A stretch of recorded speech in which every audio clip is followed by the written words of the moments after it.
Aviso: este vídeo contém referências a brinquedos sexuais e travessuras sensuais, incluindo algumas palavras safadas.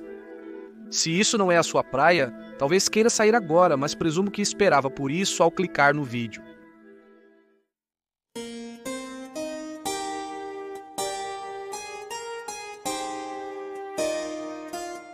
As pessoas usam brinquedos sexuais há milênios. O dildo mais antigo, altamente polido, foi encontrado em Ulm, Alemanha, em 2005. Usado por habitantes de cavernas pré-históricas, foi feito de pedra por volta de 28.000 a.C. Mas e quanto aos brinquedos sexuais e os medievais? Todos sabemos que eles nunca teriam usado, pois eram algumas das pessoas mais sexualmente reprimidas da história, não é? Errado.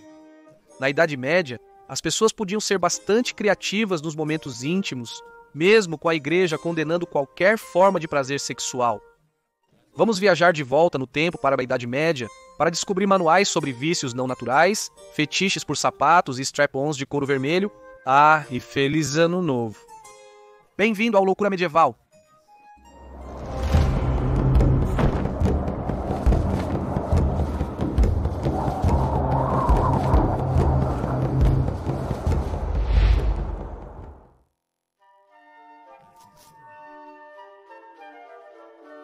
Penitenciais eram livros de regras da igreja escritos por clérigos. Criados no século VI, eles estabeleceram instruções sobre o sacramento cristão da penitência, uma nova forma de reconciliação com Deus. Eles listam pecados e as penitências recomendadas para cada um. Burchard de Worms era o bispo da cidade imperial de Worms, no Sacro Império Romano, agora Alemanha. No final do século X e início do XI, ele escreveu uma coleção de 20 e poucos livros de leis, um manual sobre pecados e a penitência necessária para cometê-los. Não menos que 194 perguntas relacionadas ao sexo estavam contidas nas páginas. No volume sobre o pecado da fornicação, Burchard foi o primeiro a descrever a sodomia como sexo entre dois homens, citando como os sodomitas faziam. Na Alta Idade Média, o termo sodômia referia-se não apenas à homossexualidade, mas há um escopo muito mais amplo de atividades consideradas desviantes. Para Tomás de Aquino, 4 tipos de atividades eram considerados pecados contra a natureza. Junto com a homossexualidade, ele agora também incluía bestialidade, masturbação e sexo entre casais heterossexuais em uma posição não missionária como uma ofensa a Deus. Com o passar do tempo, o termo sodomia se tornou ainda mais vago. Na verdade, passou a incluir a participação em qualquer atividade sexual que não fosse entre um casal heterossexual casado na posição missionária, pois o sexo era apenas sobre procriação. Os escritores eram deliberadamente vagos porque falar sobre desvios sexuais específicos poderia dar ideias às pessoas. Eles não desejavam instruir seu rebanho sobre como pecar. Teodulfo de Orleans escreveu, cito, quando ele se vai, ele é persuadido pelo diabo a cair em um dos crimes dos quais ele anteriormente era ignorante. Muitos acreditam que o comportamento desviante poderia ser transmitido entre pessoas como uma doença virulenta. É bastante raro encontrar escritos medievais sobre o assunto do lesbianismo. A primeira menção a isso está no Penitencial de Theodore no fim do século VII. Ele escreveu, cito, se uma mulher pratica vício com uma mulher, ela deve fazer penitência por 3 anos. Os penitenciais do século VIII de Bede mencionam freiras que participaram de relacionamentos homossexuais e usaram dispositivos fálicos durante a atividade sexual, escrevendo: se freiras com uma freira usando um instrumento, 7 anos de penitência. Relações sexuais aconteciam em comunidades de freiras. Santo Agostinho as advertiu contra o amor carnal e recomendou que só tomassem banho em comunidade uma vez por mês, na presença de pelo menos 3 outras mulheres. O lesbianismo, como qualquer outro pecado contra a natureza, era deplorado pela Igreja. No século IX, o escritor franco arcebispo Heinmar de Reims mencionou lésbicas que usavam brinquedos sexuais. Ele ordenou, citação, não coloque carne contra carne no sentido do órgão genital do outro, já que a natureza exclui isso, mas elas transformam o uso do membro em questão em um não natural.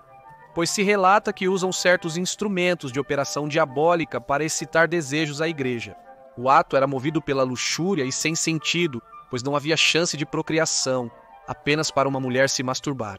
Foi visto como o pecado mais horrível. Butcher continuou seu discurso sobre os pecados das mulheres lésbicas e seus dildos strap-on, fazendo a pergunta, citação, "Você fez o que certas mulheres costumam fazer, criando um certo mecanismo ou dispositivo mecânico na forma do órgão sexual masculino, as dimensões sendo calculadas para lhe dar prazer e amarrando-o à sua própria ou à genitália de outra mulher, e você assim cometeu fornicação com outras mulheres mal intencionadas, ou elas, usando o mesmo ou algum outro aparelho com você mesmo. Em outras palavras, você fez um strap-on e depois usou em outras mulheres ou usou em si mesma? Então você deve ser punido por 3 anos e só tomar pão e água em dias de jejum." Uvas azedas. Em 1295, uma mulher chamada Bertolina de Bolonha, Itália, foi julgada no Tribunal Cívico de Bolonha. Ela foi acusada de sodomia. A notificação do tribunal dizia: Bertolina, que é chamada Gertia, filha do falecido Francesco da paróquia de Santa Cecília, e há muito tempo tem sido, especialmente nos últimos 6 meses, uma sodomita pública e bem conhecida, usando um certo mancípio com 2 testículos de seda, comportando-se lascivamente com mulheres com este mancípio, como os homens fazem com as mulheres. Isso é inexprimível e horrível, em opróbrio de Deus e do mundo e contra a natureza humana. Ela faz isso na área estreita, junto às antigas muralhas da cidade, que fica ao lado do fosso da cidade na paróquia de San Vital. O emancipium era provavelmente um instrumento sexual, pois é mencionado em outro caso bolonhês da mesma época. Isso deve ter sido um tipo sofisticado de dildo, com 2 testículos feitos de seda anexados a ele. Guglielmo, inicialmente anônimo, acusador de Bertolina, testemunhou publicamente no tribunal. Ele era um vizinho que levou 2 testemunhas ao tribunal para depor contra Bertolino. Uma das testemunhas era um homem chamado Ugolino Martini. Ele testemunhou que ouviu alguns homens serenando uma mulher e pedindo para cantarem para sua amada. Eles explicaram que Bertolino os contratou e que só poderiam trabalhar para ele com a permissão dela. Ela permitiu que o grupo descesse para ver sua dama. Enquanto os cantores iniciavam seu trabalho na casa da senhora Dolzeboni, Bertolino contou a Ogilino que ela estava interessada em sua amada há 2 anos. Ogilino respondeu, citação, "Azarado você, como pode se interessar por mulheres?" Bertolino apresentou seu dildo de seda e explicou que ela o usava durante o sexo. Ogilino admitiu que nunca realmente a viu usar para esses fins, apenas que ela disse que usava. Além da acusação de sodomia, Bertolino foi acusada de adivinhação e de lançar magia do amor. Tais acusações eram comumente direcionadas a prostitutas. Dizia-se que ela era uma maga e adivinha pública e bem conhecida, enganando os homens e mulheres da cidade de Bolonha, extorquindo dinheiro deles, dizendo que era capaz de fazer as pessoas a amarem muito e completamente, e fazer outras odiarem à maneira de uma maga e idólatra. 4 outros vizinhos de Bertolina que foram interrogados em tribunal disseram que não sabiam nada sobre a suspeita ou seus supostos crimes. Ao ser convocada para testemunhar, descobriu-se que Bertolina fugiu. Ela não compareceu ao tribunal no prazo exigido, sendo exilada de Bolonha a menos que pagasse uma multa.